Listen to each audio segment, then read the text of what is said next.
अब्दुल कदीर खान दुनिया का खतरनाक तरीन आदमी। 11 दिसंबर 2003 को CIA और MI6 अफसरान का एक ग्रुप लीबिया में एक गैर निशान ज़दा हवाई जहाज में सवार होने वाला था जब वो आधा दर्जन भूरे लिफाफों का ढेर दिया। ये टीम एक खुफिया मिशन के इख्तिताम पर थी जिसमें लीबिया के हुक्काम के साथ कशीदा मुज़ाकरात शामिल थे। जब वो जहाज में सवार लिफाफे खोले तो उन्हें मालूम हुआ कि उन्हें हतमी सबूत दे दिया गया है जिसकी उन्हें जरूरत है। अंदर एटमी हथियारों के डिजाइन थे। वो डिजाइन्स नीज off the shelf nuclear programme के लिए बहुत से अज्जा AQ खान ने फराहम किए थे, जो हाल ही में 85 साल की उम्र में इंतकाल कर गए हैं। खान पिछली निस्फ सदी में आलमी सलामती की अहम तरीन शख्सियात में से एक थे। उनकी कहानी दुनिया की सबसे खतरनाक टेक्नोलॉजी पर जंग उन लोगों के दरमियान लड़ी गई जिनके पास ये है और जो इसे चाहते हैं। CIA के साबिक डायरेक्टर जॉर्ज टीनेट ने खान को कम से कम उसामा बिन लादेन जितना खतरनाक करार दिया। इसका मवाजना जब बन 11 सितंबर के हमलों के पीछे लादेन का हाथ था। हकीकत यह है कि AQ खान को मगरबी जासूस दुनिया के खतरनाक तरीन आदमियों में से एक करार दे सकते हैं,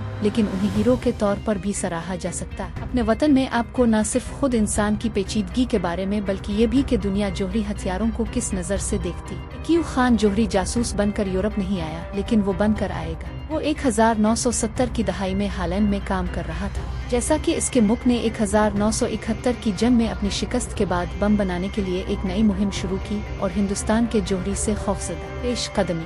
खान एक यूरोपीय कंपनी में काम कर रहा था जो यूरेनियम की अफजूदगी के लिए सेंट्रीफ्यूजेस बनाने में मुलव्वस था। अफजूदा यूरेनियम के लिए इस्तेमाल किया जा सकता है। एटमी ताकत अगर काफी अफजूदा हो तो बम के लिए। खान सिर्फ जदीद तरीन सेंट्रीफ्यूज डिजाइन की नकल करने के काबिल था और फिर घर वापसी इसने एक खुफिया नेटवर्क बनाया जिसमें ज्यादातर यूरोपीय ताजिर शामिल थे जो अहम अज्जा फराहम करेंगे। अक्सर पाकिस्तान के एटमी बम के उबाब के तौर पर बयान किया जाता है। हकीकत में वो कई अहम शख्सियात में से एक थे, लेकिन इसने एहतियात से अपने अफसानों की आबियारी की जिसने उन्हें एक कौमी हीरो बना दिया, जिसके तौर पर देखा जाता है कि वो हिंदुस्तान के खतरे के खिलाफ पाकिस्तान की हिफाजत करता है। जिस चीज ने खान को इतना अहम बनाया वो और किया है, इसने अपने नेटवर्क को इम्पोर्ट से एक्सपोर्ट की तरफ मोड़ दिया। एक ग्लोब ट्राटन बन गया। अदाद शुमार और बहुत से ममालिक के साथ मुआहदे करते हैं जिनमें से बहुत से मगरिब को बदमाश रियासतें समझा जाता है। इतनज में ईरान का सेंट्रीफ्यूज प्रोग्राम जो कि हालिया बरसों में शदीद आलमी सिफारतकारी का जरिया है को अहम हिस्सा में बनाया गया था। डिजाइन और मवाद सबसे पहले AQ खान ने फराहम किया। एक मीटिंग में खान के नुमाइंदों ने बुनियादी तौर पर कीमत की फहरिस्त के साथ एक मेनू पेश किया जिससे ईरानी ऑर्डर कर सकते थे। खान ने शुमाली कोरिया के 1 दर्जन से ज्यादा दौरे भी किए जहां ख्याल किया जाता था कि जोहरी टेक्नोलॉजी का तबादला किया गया है। मिसाइल टेक्नोलॉजी पर महारत। उन मुआहदों के साथ एक अहम राज हमेशा ये रहा है कि खान किस हद तक अकेले उनके हुक्म के तहत काम कर रहे थे। इसकी हुकूमत की खास तौर पर शुमाली कोरिया के मुआहदे के साथ तमाम निशानियां हैं कि क़यादत न सिर्फ बाखबर थी बल्कि करीब से थी मुलव्वस। कभी ये कहा जाता था कि खान सिर्फ पैसे के पीछे। ये इतना सादा नहीं था। इसके साथ साथ अपने मुल्क के साथ मिलकर काम करना। क़यादत वो एटमी हथियारों पर मगरबी इजारादारी को तोड़ना चाहता था। कुछ ममालिक को हथियार रखने की इजाजत क्यों दी जाए, उनकी सलामती के लिए न कि दूसरों के लिए। इसने सवाल किया। तनकीद करते हुए इसे मगरबी मुनाफकत के तौर पर देखा। मैं पागल पागल नहीं, इसने एक बार कहा। वो मुझे नापसंद करते हैं और मुझ पर हर किस्म के बेबुनियाद और मन घड़त झूठ का इल्जाम लगाते हैं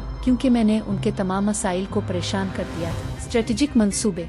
इसके नेटवर्क के दूसरे लोग जिनमें से कुछ खान के बारे में किताब लिखते हुए मिले थे नकद रकम के लिए इसमें ज्यादा नजर आए। लिबिया मुआहिदा। 1990 की दहाई में दलाली की इनामात की पेशकश की, लेकिन उनके जवाल को भी तेज किया। बरतानिया की MI6 और अमेरिका की CIA ने खान का सुराग लगाना शुरू कर दिया था। उन्होंने इसके सफर को देखा, इसके फोन कॉल्स को रोका और घुस गए। इसका नेटवर्क मेंबरान को अपना एजेंट बनाने के लिए बहुत ज्यादा रकम, कुछ मामलात में कम से कम $1 मिलियन की पेशकश करता है और राजों को धोखा देते हैं। CIA का एक अहलकार कहेगा, हम उसकी रहाइशगाह के अंदर, उसकी सहूलियात के अंदर, उसके कमरों के अंदर थे। बाद 11 सितंबर 2001 के हमले दहशतगर्दों के हाथों बड़े पैमाने पर तबाही फैलाने वाले हथियारों के कब्जे में आने का खदशा शिद्दत इख्तियार कर गया और ऐसा ही हुआ। पाकिस्तान के साथ निपटने और इसे खान के खिलाफ कार्रवाई पर आमादा करने की पेचीदगी। मार्च 2003 में जिस तरह अमेरिका और बरतानिया बड़े पैमाने पर तबाही फैलाने वाले हथियारों के हवाले से इराक पर हमला कर रहे थे जो कि वजूद में नहीं आए। लीबिया रहनुमा कर्नल कज़ाफ़ी ने फैसला किया कि उन्हें अपने प्रोग्राम से जान छुड़ाने की जरूरत। ये CIA और MI6 के खुफिया दौरे का बाइस बनेगा। टीम और जल्द ही एक मुआहदे के अवामी ऐलान के बाद ये वाशिंगटन को पाकिस्तान की तरफ धकेलने के लिए अहम फायदा फराहम करेगा। खान के खिलाफ एक्शन लिया जाए। खान को घर में नजरबंद कर दिया गया